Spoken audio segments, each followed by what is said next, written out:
First Take is brought to you by USAA Insurance, auto, renters, and home insurance. You're a question mark as a coach in some people's eyes, including in Boston. But somehow, some way, you moving upstairs. You got players, NBA players are some of the most powerful people in this world. When have they spoken up for black coaches? When? When have they spoken up for black executives? Nobody's done anything. And then when we the media, we bring it up, and you got white folks out here gonna sit up there and look at Stephen A. and say, oh, here he is bringing up race. And none of the black players speak up and say, yo, he got a point. You know what? I'm gonna walk away. I'll be right back because I'm scared I'm gonna say something that might get me in trouble because I'm pissed. I'm pissed. All right, that was yesterday's show. Stephen A., clearly you were bothered. We got that information, obviously, in real time on the air. It was breaking news. What's your reaction a day later now that you've been able to digest and talk to some people? I feel exactly the same way I felt yesterday. I'm just a bit calmer about it. You know, I will say that some media reports are inaccurate because I didn't call out Kyrie Irving, but I will tell you that when it comes to Kyrie Irving, he's one of the people that actually did bring up the plight of black coaches in the National Basketball Association in recent memory. So I applaud him for that. That's number one. Number two, let me articulate as best as I possibly can what I am trying to say. Brad Stevens coached the Boston Celtics for 8 years. I think he did a pretty damn good job. In 8 years, he's won more than 55% of his games, and he took them to 3 conference finals. I thought he did a pretty damn good job. But he was on the hot seat, according to reports even out of Boston this year. How you go from that to being president of basketball operations is a legitimate question.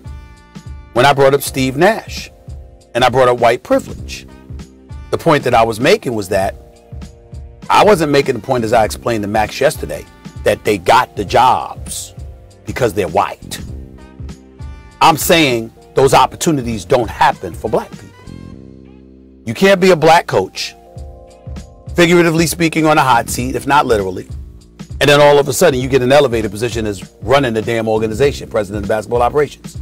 You can't be a guy who's black and has never coached on any level, and the first job you get is coaching KD, Kyrie, and a bona fide, legitimate championship favorite as your first job ever in coaching. Those kind of opportunities do not happen for us. And then when you get to the executive level, which is something that I brought up yesterday because Brad Stevens has been elevated to president of basketball operations. My apologies to Brad Stevens and his family. I don't want to cast any aspersions. I don't blame the man for taking the job. I called Steve Nash when I said what I said about white privilege to let him know I'm not talking about him. Because, by the way, there are a whole bunch of white people with resumes who getting screwed over, that they deserve an opportunity as well. I'm not talking about that. I'm simply talking about what doesn't happen for minorities in this country. Now, let me take it to another level. When we're talking about the executive, just GMs and people like that. Masai Ujiri is in Toronto, Canada, and we know that basically he's calling the shots for basketball operations. Troy Weaver's he's the GM in Detroit after serving under Sam Presti for years in Oklahoma City. He doesn't have final say. Scott Perry's in New York as the GM. He doesn't have final say. Elton Brand was in Philly doing a pretty decent job. Now, I understand he's no Daryl Morey, but you didn't let Elton Brand go. You brought in Daryl Morey to work over him after you brought in Doc Rivers. Elton Brand doesn't have final say. James Jones did hire Monty Williams, but from what I'm told, even though Sarver is the owner, Sarver actually negotiates with players sometimes on his own. So you got to take that into consideration. Mark Eversley is the GM in Chicago, but the president has final say over him. Brian Wright is the new GM in San Antonio. Congratulations. That's news to us because guess what? We all know R.C. Buford and Greg Popovich running the show there. He ain't got final say. All right? So I'm giving you examples basically in closing to say this. There are a lot of black folks, more so than in the past, that are getting positions. but not the responsibilities that come along with it, not the final say, not the power. So just like you had an issue with coaches in terms of being leaders of men, and somehow, some way, there's still a paucity of black coaches, whether it's in college football, NFL, or the NBA or whatever, because we're questioning whether or not they can be leaders of men. Now you got people who are supposedly leading organizations. And when they don't have the power that comes along with it, it's nothing but lip service. What's the criteria? Where is the criteria? When Steve Nash can get the job under the conditions he got him on, when Brad Stevens can become a president of basketball operations, what's the criteria? Because as black people, we need to know. Because if all you can do is sit around and decide, well, I like you. We have a nice conversations together. We drink together. We hang out together. We've cultivated a relationship with one another. And that's all I need. Black folks don't have a chance, which means it's all lip service. And that's all I have to say. I hear what you're saying. I think it's an important point to make, especially about executive positions. I don't agree with you about Stevens or Daryl Morey, for example. Elton Brand wasn't doing a good enough job. By the way, he's a black guy. Colangelo didn't do a good enough job. He was a white guy. You needed to bring in a dude, black or white, who was much better than those guys, and they did. And if you keep Elton Brand on, great. He doesn't get bounced. He just, there's a guy over him who's better than him. But your point is well taken in that why does that always seem to be a white guy who gets brought in who's better than him? There are obviously qualified black candidates. I think what happened with the Celtics is they really like Brad Stevens' basketball acumen, but he'd lost the locker room. Stephen A., you and others have been talking about that for a while now. Time for a change. But they didn't want to lose his basketball brain from the organization, so they kicked him upstairs. I think that he's in a position to succeed. He has some runway here, which I don't know if that'll rankle you more or not, but the fact of the matter is if they blame him for chemistry issues, and the belief is there's more talent in that locker room than was shown on the court, and especially they went through COVID stuff and injuries and everything, they're very likely to do better next year. And some of that success will be credited to the new GM, who's Brad Stevens. And if they don't do better next year, he'll look better as a coach. Oh, look at that. Maybe it wasn't Brad Stevens. So the bottom line is he's in a pretty good position right now. I don't know that race has anything to do with it, although what can be said, just as a fact, is something like this, to my knowledge, in these particular circumstances, hasn't happened for a black coach. I brought up Isaiah Thomas yesterday, Stephen A. He was shuttled back. He was the GM and the coach, and sometimes both. He would sign him, make himself coach and GM. So Doc Rivers, who went from head coach of the Clippers and GM, got GM taken away, kept as a coach, lost his job, got a great coaching role, with a head coaching role with an awesome young team and an excellent team in the 76ers. But you'd be right to point out Doc Rivers was a championship coach. You can come up with enough detail that says yes, but this hasn't. Before Molly chimes in. This hasn't yet happened for black executives and coaches the way it has for white, and that is true. I have one question for you, Max, before Molly chimes in here with her question mark, and I'm asking you this question as the white guy on the show. Sure.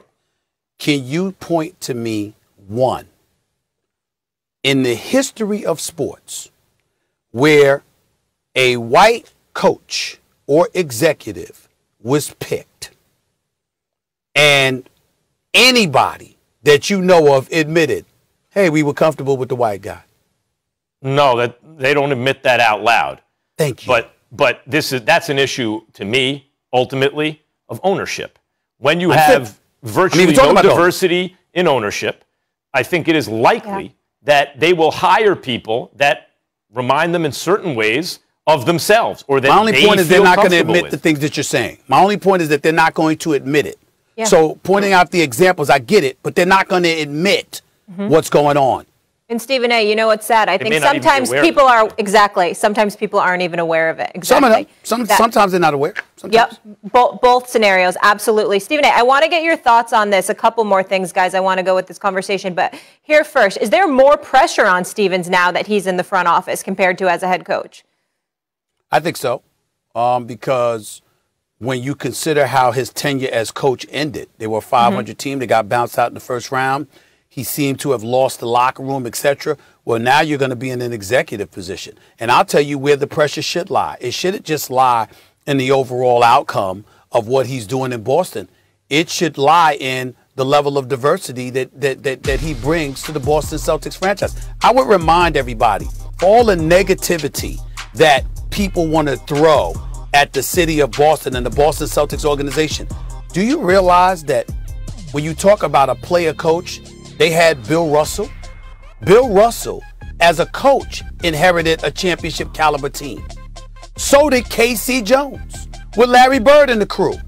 So the kind of things that we lament about everybody else in the NBA, Boston, the city of Boston, the Boston Celtics, and Bill Russell and K.C. Jones actually did what the Brooklyn Nets did with Steve Nash to some degree. They gave somebody, they gave a black man a championship caliber franchise to coach immediately. That does not happen for black folks, but the Boston Celtics did it. That was decades ago. The modern day era, you got these young brothers, you got these young white brothers from involved with these analytics. How diverse are their staff? What minorities are they bringing in? Who are they elevating and helping to promote? And my biggest point that I was pointing out yesterday, guys, is I wasn't even getting on the owners or the teams. I was really pointing the finger at the NBA players who sit idly by and say nothing. We want to speak about police brutality, fine. We want to speak about social justice, racial inequality, great. We want to speak about economic disparities and all of those things, fine. But the reason why some people, even though they may not acknowledge it enough, they were wrong to do it, because don't you dare tell us to shut up and dribble. Don't you ever tell an athlete that. But maybe the reason that some people might have said it is because you ain't speaking about issues in your own backyard. This, they're experts on. They know what the hell's going on in the coaching ranks. They know what the hell is going on with minorities in the front offices. And you say nothing? Nothing? Kyrie spoke up. A couple of other players spoke up last year, but you barely hear a peep from over 90% of the NBA body as it pertains to issues involving black men in leadership positions, whether they be coaches or executives. I was calling out the players. They should be ashamed of themselves. Ashamed. No heart. All right. I have no comment. I think Stephen A. expressed himself. Those are obviously strong feelings, and players have taken leadership roles in a lot of issues, and here is another issue that players can step up and take a leadership role in. Mm-hmm. It's fair. It's your a fair backyard. comment. Absolutely. It's their house. It's their and house. we'll obviously continue this conversation, and we'll look at who could be potential coaching options to replace Brad Stevens as well moving forward.